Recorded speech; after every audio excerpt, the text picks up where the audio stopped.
નમસ્કાર દર્શક મિત્રો, કરુણા ટોક્સમાં આપનું સ્વાગત છે. વંદે ગૌમાતરમ. દોસ્તો, 12મી મેનો દિવસ ઇન્ટરનેશનલ પ્લાન્ટ હેલ્થ ડે તરીકે જાહેર કરવામાં આવ્યો છે, એટલે કે આંતરરાષ્ટ્રીય છોડ સ્વાસ્થ્ય દિવસ. હવે છોડ એટલે કયા, તો એમાં ખાસ કરીને યુનોએ આ જાહેરાત કરી છે. આ દિવસ ઉજવવાની ઘોષણા યુનો દ્વારા કરવામાં આવી છે, યુનાઇટેડ નેશન્સ દ્વારા. અને છોડ એટલે કયા છોડ એમાં લીધા છે, તો જે છોડ માનવ જાતને ખોરાક પૂરો પાડે છે. એટલે એમાં આપણે ગણીએ તો અનાજ, કઠોળ, તેલીબિયા, શાકભાજી, ફળફળાદી. તો આ બધા છોડ છે જેમાંથી આપણને કોઈને કોઈ રીતે ભોજન મળે છે આખા વિશ્વને. તો આ પ્રકારના જે છોડ છે જે આપણને ખોરાક પૂરો પાડે છે, એવા છોડનું સ્વાસ્થ્ય, એની હેલ્થ એ યોગ્ય રહેવી જોઈએ.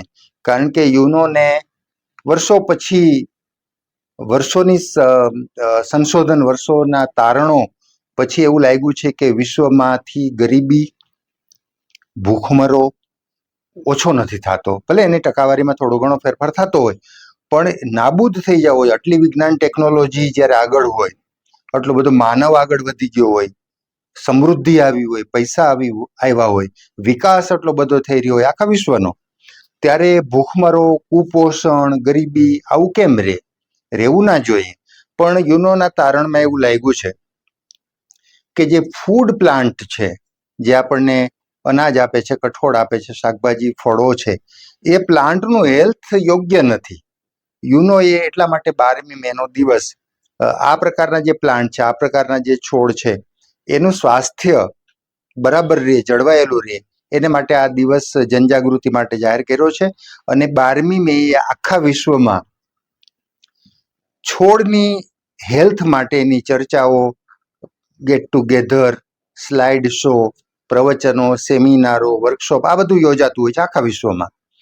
તો થોડીક વાત આ વિષય ઉપર આજે કરવી છે. સૌથી પહેલા તો યુનોએ જે આંકડા ઘોષિત કર્યા છે, એમાં એવું કહેવામાં આવ્યું છે કે 40% ફૂડ પ્લાન્ટ છે એ ક્રોપના રૂપમાં જ્યારે હોય છે, પાકના રૂપમાં, ત્યારે કોઈને કોઈ રીતે કાં તો નષ્ટ પામે છે, નષ્ટ થઈ જાય છે, કાં તો બગડી જાય છે, કાં તો એની પાસેથી જે અપેક્ષા હોય એ પ્લાન્ટ પાસેથી એટલું વળતર એ પ્લાન્ટ, એ છોડ આપતો નથી. એટલે વાવીએ આપણે 100%, એમાંથી આપણને 60% જ અનાજ, કઠોળ, શાકભાજી, ફળ અથવા તો જે પ્લાન્ટ છે એ આપણને 60% વળતર જ આપે છે. 40% ક્રોપ જે આ પ્રકારના પ્લાન્ટનો છે એ કોઈને કોઈ રીતે નષ્ટ થઈ જાય છે, બગડી જાય છે, અથવા પૂરતું વળતર નથી આપતો. તો આને માટે આ વખતે 2026 માટે યુનોએ 12મી મેનો દિવસ ઉજવવા માટે એક થીમ આપી છે. એ છે plant biosecurity for food security.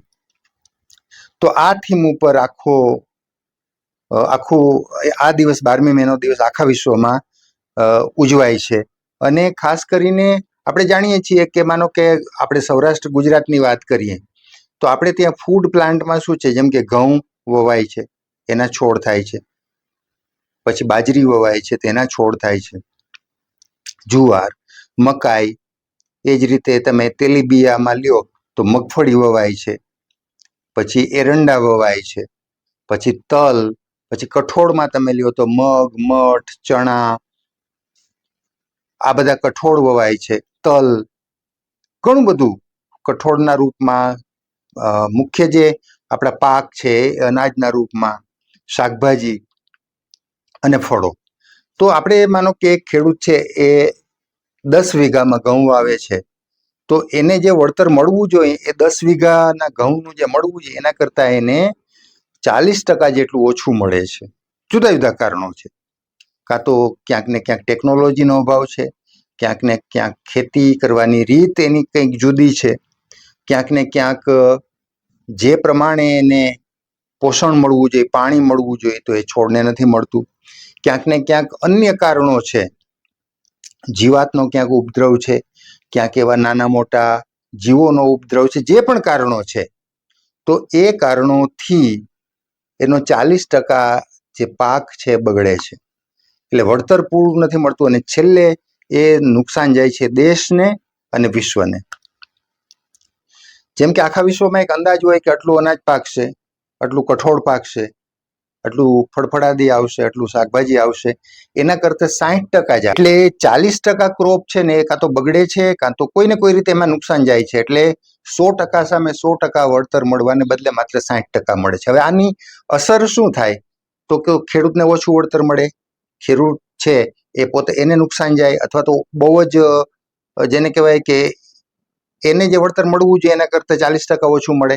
એ જ પાક જ્યારે બજારમાં વેચશે, બજારમાં આવશે ત્યારે માત્ર 60%નો જે એ વસ્તુ આવવાની છે. તો જે ઉત્પાદનના આંકડા આવવા જોઈએ એને બદલે 40% ઓછા આવે છે. ઓછા આંકડા આવે છે એટલે એક વર્ગ એવો હોય છે સમાજનો જે એનાથી વંચિત રહી જાય છે. એટલે ભૂખમરાની સમસ્યા આવી. જેટલું જોઈએ છે એટલું પાક પૂરો આવતો નથી બજારમાં. આખા વિશ્વના લેવલે આપણે વાત કરીએ છીએ. જે અનાજ, જે કઠોળ, જે શાકભાજી, ફળો જે આવવા જોઈએ એટલું આવતું નથી. એટલે એક વર્ગ છે એ શાકભાજીથી, ફળોથી, અનાજથી, કઠોળથી વંચિત રહી જાય. એટલે ભૂખમરાની સમસ્યા આફ્રિકન કન્ટ્રીઝમાં તો આપણે જાણીએ છીએ કે બહુ જ આ સમસ્યા છે. સોમાલિયા વગેરે ઘણા બધા એવા દેશો છે જ્યાં ઘણો બધો ભૂખમરો છે. તો અત્યારે આપણે આખા વિશ્વનો એક ગ્લોબલ લેવલ ઉપર વિચાર કરીએ છીએ તો ભૂખમરો એક મોટું કારણ છે. આ ક્રોપ બગડે છે એટલે ગરીબી એ પણ એક કારણ છે, કારણ કે ખેડૂતથી જ ગરીબી શરૂ થઈ જાય છે.